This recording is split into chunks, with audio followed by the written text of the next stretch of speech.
एक ऐसा मंत्र है जिससे आपका जन्म मरण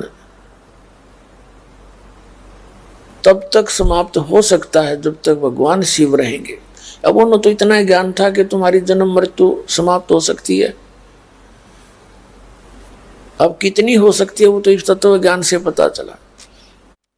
और नारद जी ने ये भी बताया कि माता आप 107 बार मर चुकी हो और 107 बार ये आपने भगवान शिव को ही पति चुना है। आप जन्म और मृत्यु के कष्ट को उठा रही हो, गर्भ के वास के कष्ट को झेल रहे हो, और जो ये सिर के खप्पर टांग रखे हैं, भगवान शिव ने क्या कर रखा था, पार्वती मरी, उसका सिर का कंकाल निकाल लिया, ऊपर का खप्पर सा, सिर का ऊपर का कटोरा सा तार कर उसमें माला में डाल ले। 107 टांग रखे उसने माला में। तब नारद जी ने बताया कि 107 ये आपके सिर हैं और 108वां जन्म आपका अब है। और भगवान शिव के पास एक ऐसा मंत्र है, यदि वो आपको मंत्र दे दें तो आपका कल्याण हो जावे। तो यह बात पार्वती जी का गला नहीं उतरी। कहने लगे नारद जी, भगवान शिव के पास कोई मंत्र हो और वो मुझे ना दे, ये नहीं हो सकता, मुझे मरता वो देख ही नहीं सकते। तब नारद जी ने बताया कि ये ऐसा अनमोल मंत्र है माता, ये ऐसे नहीं दिया जा सकता। आप अभी तक उसको अपना पति मानती हो और पति जैसा व्यवहार करती हो, कभी कभी डांट भी लगा देती हो, झड़क भी देती हो, रुष्ट भी हो जाती हो, लेकिन आप उनको एज ए गॉड ट्रीट करो और अधीनी होकर के ये वस्तु मांगो। अति अधीन दीन हो प्राणी, ताको कहिए अकथ कहानी। किसी सत्र का भी ज्ञान लेना है तो आपको मिलेगा। नारद जी तो चले गए बता के, पार्वती की बेचैनी का ठिकाना नहीं रहा कि ये कैसे हो गया कि मुझे ना बताया उन्होंने नाम। लेकिन वो ये भी समझ गई कि ईब आकड़ पाड़न से काम ना चले। आकड़ तो मैं पहला पाड़ा करती, करड़ी तो पहला होया करती, तो नम्रता तो बात बनेगी, नहीं तो वो कति नहीं बताओ। अब भगवान शिव जी आए घर पे, सैर सपट्टे को गए थे, तो पार्वती पहले तो जैसे पति पत्नी का व्यवहार होता है, चाहे वो कुछ भी है उसी तरह व्यवहार करते हैं। कहाँ थे अभी तक, इतने लेट क्यों करोगे, इस तरह की बातें करती थी। उस दिन चरणों में मत्था टेक के रोने लगी। भगवान शिव ने कहा, पार्वती किसने क्या कुछ कह दिया तेरे को?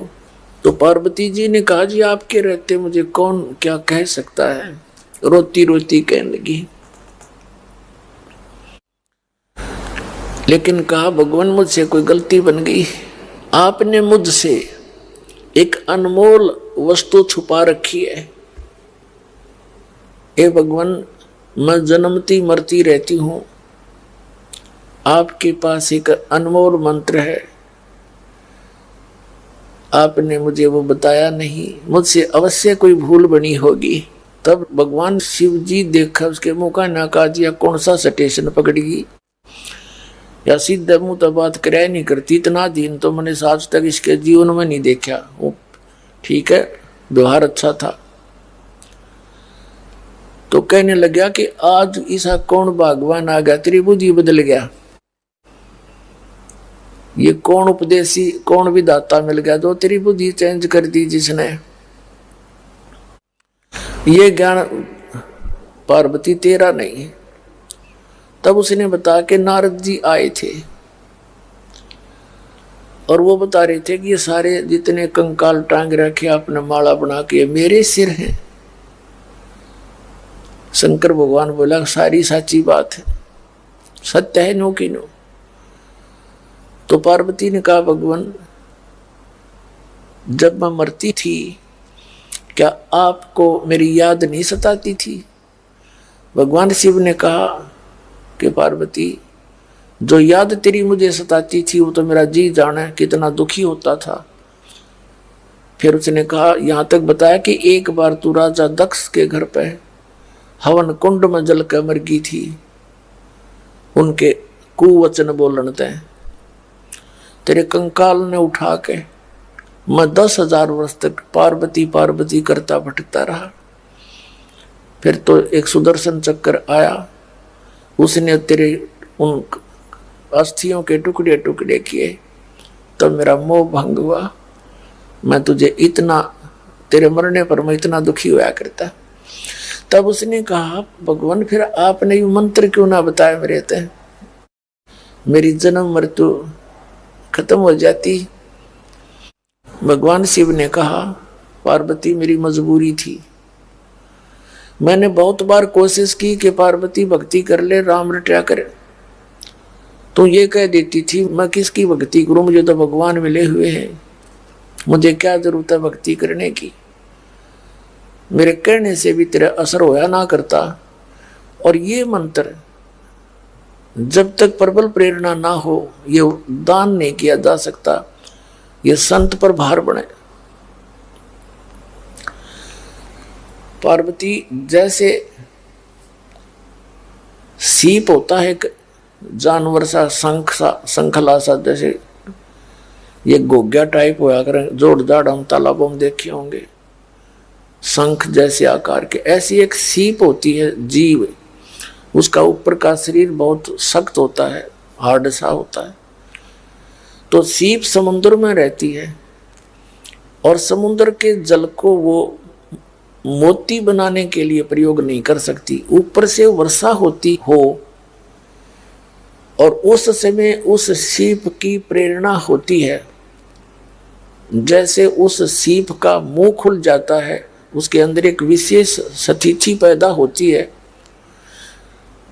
उसका मुंह खुल जाता, अपने आप ऊपर आ जाती है और वर्षा हो रही हो और उस समय उसका मुंह खुला हो तो एक बूंद पर्याप्त है उसको, एक स्वाति बूंद से ही उसमें मोती बन जाता है।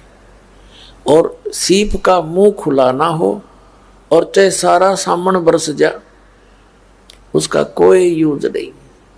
तो पार्वती तेरे अंतःकरण की सीप का मुंह खुला नहीं था, मैंने कोशिश बहुत करी थी, मैंने कोशिश बहुत करी पर वो मुंह खुला नहीं तेरा।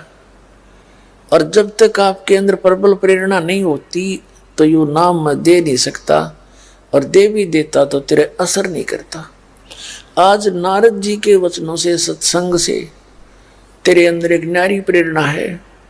आज मैं तेरी कसक देख रहा हूं, आज तेरा जो भाव है एक भगत जैसा है, आज तेरा भाव जो है भगत जैसा बन गया है। अब मैं तुझे ये नाम दूंगा और ये नाम अन्य किसी को बताना नहीं। अब जैसे कुछ लोग ये कह देते हैं कि तुम ऐसा क्या, तुम्हारे गुरुजी हैं कहते हैं नाम बताते नहीं, तुम गुप्त रखते हो, इसका कारण क्या है? ये तो सरेआम बताना चाहिए। देखो जो भी कोई काम है, जो मास्टर है उस जॉब का वो ठीक ठीक जानता है।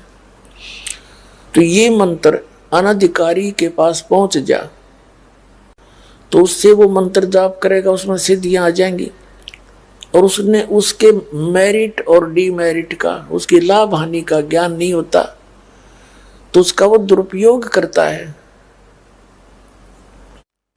इसलिए ये मंत्र किसी को नहीं बताना चाहिए। और बताने से क्या होता है, जैसे एक भक्त ने किसी दूसरे को मंत्र बता दिया तो वो जिसको उसने मंत्र बताया वो उसका गुरु बन गया और वो अधिकारी है नहीं। अनअधिकारी व्यक्ति ने अपना पासपोर्ट बना रखा हो और वो उसे नकल करके दूसरे का बना दे और अपनी मोहर मार दे तो दोनों दोषी हो गए। अपना भी काम बिगाड़ा, उसको मिसगाइड कर दिया। तो दूसरी शब्दों में, जैसे ये राक्षस क्यों कहलाए, वही ऋषि थे, वह सारे सभी ब्राह्मण थे और जिन्होंने मर्यादा पालन करी नहीं और भक्ति करते रहे तो उनमें दुर्बुद्धि ज्यादा प्रफुल्ल गई। तो वो दूसरे भक्त जो मर्यादा में रहते थे उनके साथ विरोध करने लग गए। उनकी क्रियाएं देखकर गुरुओं ने उनको रिजेक्ट कर दिया कि बाहर जाओ, यहां से निकलो एक तरफ। तो वो दूर चले जाते, फिर उनका समूह बन गया। जो व्यक्ति भक्ति मार्ग में बाधक होता है, गुरु लोग उसको समझाने की बहुत चेष्टा करते हैं, बेटा ये मर्यादा मत तोड़, ऐसे मत कर, ऐसे ना कर। जब वो नहीं मानते हैं तो उनको अपने मिशन से बाहर कर दिया जाता है। तो वो ब्राह्मण लोग ऋषि थे, ऐसे जो रिजेक्ट होते गए, कोबद छोड़ी नहीं, विकार त्यागे नहीं और भक्ति भी करते रहे। तो फिर वो दूर चले जाते, ठीक है हमने कोई जरूरत नहीं, हम अपने आप भक्ति तो कर ही रहे हैं, हम नाम ले ही लिया है। उनका फिर ग्रुप बन गया, उनमें दुर्बुद्धि थी ही, तो वो सिद्धियां तो उनमें आ गई, उन्हें कोबद शुरू कर दी, और जिस कारण से फिर राक्षस कहलाए। तो इसलिए भगवान शिव ने कहा कि पार्वती आज नाम दूंगा तेरे को, आज मेरी आत्मा घनी खुश होगी, और ऐसे स्थान पर दूंगा कोई पक्षी भी ना सुन ले इस मंत्र ने।